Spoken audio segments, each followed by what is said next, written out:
Man brings rare weird item to Antiques Roadshow. Then the CIA immediately get involved.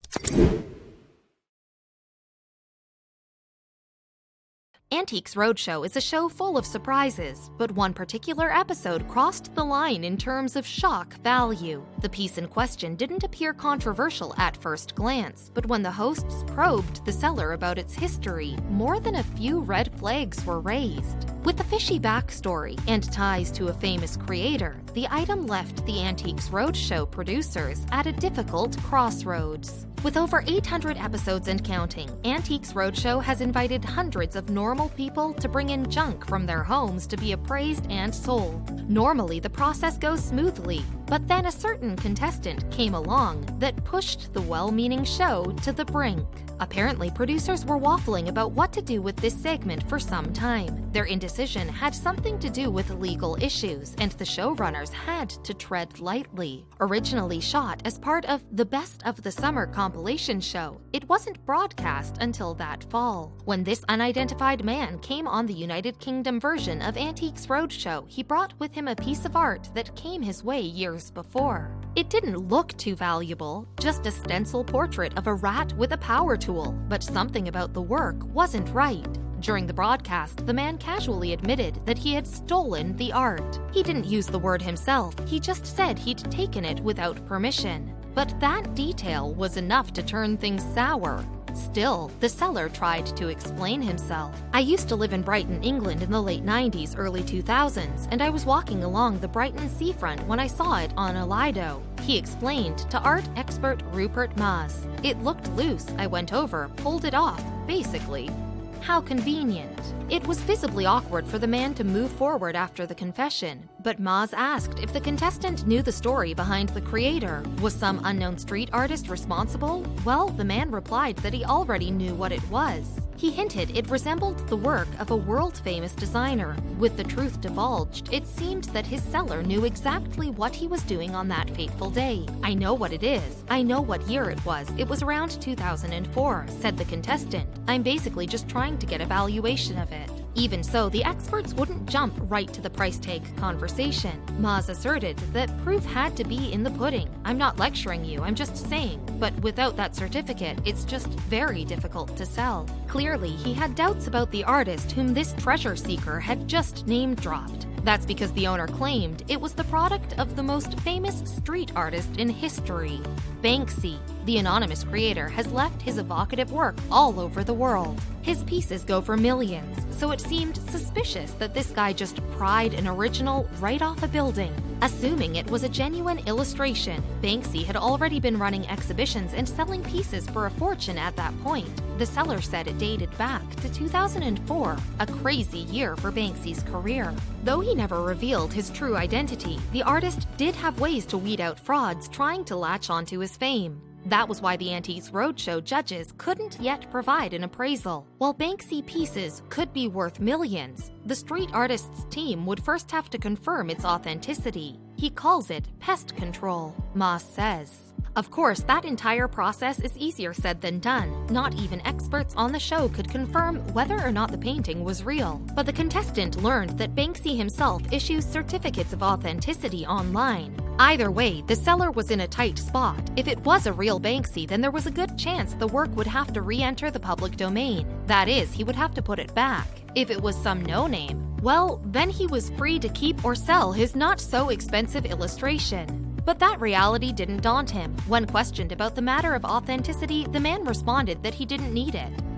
"I know it's real because Brighton was hit quite a bit by Banksy when he was down there around that time," he said. It was a contentious moment, though not one that Antiques Roadshow was totally unprepared for. At a later moment in the episode, host Fiona Bruce revealed that this wasn't the first time Banksy's art had appeared on the show. A genuine piece crossed their paths back in 2014, and it was among the most memorable segments in the show's history. That time around, the piece ended up selling for £400,000, or around $533,660. But of course, that only happened through Banksy's official verification. It certainly helped that lucky fellow that he didn't pry the item off of a wall. In fact, it came with more than just a verification. Banksy himself chimed in. Upon verifying the 2014 work's authenticity, he left a note saying he was chuffed to help out. Even if Banksy took pity on this ambitious art dealer, there was a good chance the artist's fans would go rabid.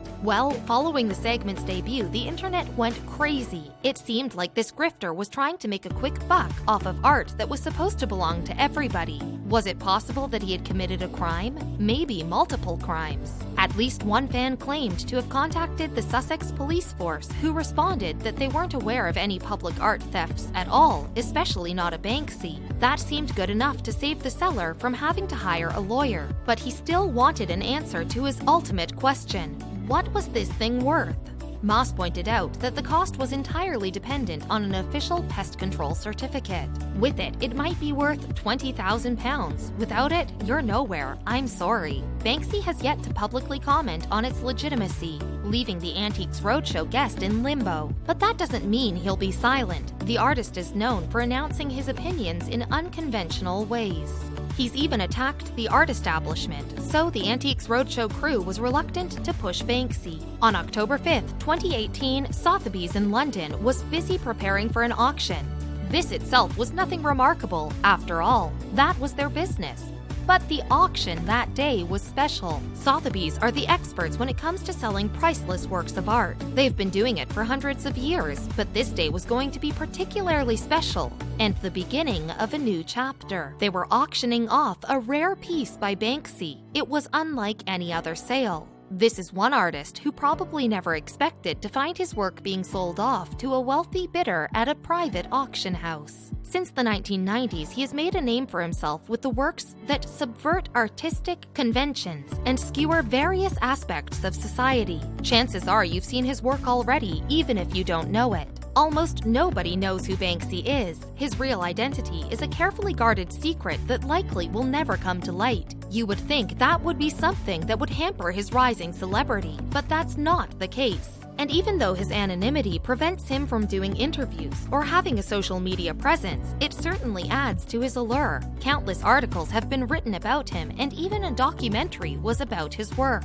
Many theorists name Bristol artist Robin Cunningham as the likeliest candidate for Banksy, but all the dots still don't connect. It's quite possible, in fact, that Banksy may be multiple people collaborating under a single name. Banksy is most famous for his graffiti, a copy of which was going on sale at Sotheby's. His clever pieces go far beyond tagging his name on a brick wall. Instead, they have a biting visual message. His minimalistic works often blend in seamlessly with the urban landscape. In fact, that's what makes them so darn compelling. They stop you in your tracks and make you look twice. Banksy has the unique ability to transform an ordinary object into politically charged art. Sometimes he accomplishes this feat with just a few words. So it's no surprise that many collectors were chomping at the bit to buy their very own Banksy. They hungrily eyed the prize as the bids climbed up to $1 million and beyond. These high rollers were competing to get their hands on one of Banksy's most famous murals, Balloon Girl. Many critics consider it to be amongst the greatest works of art in the United Kingdom. But this version of Balloon Girl had one feature that the original lacked. Inside the frame, Banksy secretly lined the bottom of the painting with motorized blades. What was he planning? Well, the exact instant the painting sold, with the final price tag of $1.4 million, the booby-trapped frame shredded the painting to pieces. Nobody in attendance could wrap their minds around what had just occurred. What kind of artist would destroy his own work? Just because the painting is in tatters, however, doesn't mean it's worthless. Like so many other famous works of art, a little bit of damage might not be as damaging to the value as you might think. Art seller Stevie Lazarides, one of the few individuals in Banksy's inner circle, suggested that the shredded version of Balloon Girl may even be worth more than the original. Though some members of the art community criticized the move as a cruel prank, others are now calling it one of Banksy's greatest demonstrations ever. Perhaps only one other stunt could rival the originality and shock value. Banksy made headlines around the world in 2015 by curating the Disneyland installation. The site utilized dozens of pieces to construct a sinister twist on the Disney franchise and theme parks in general. Disneyland welcomed over 150,000 in its temporary run. guests could enjoy or at least tolerate. Attractions such as a rundown Princess Castle, a museum of dangerous objects, and purposefully unfair games like Topple the Anvil with a ping-pong ball. It's clear that when it comes to art, Banksy isn't content to let the status quo stand. From bizarre theme parks staffed by strange characters like the ones below, to destroying his own art, he's always looking to up the ante.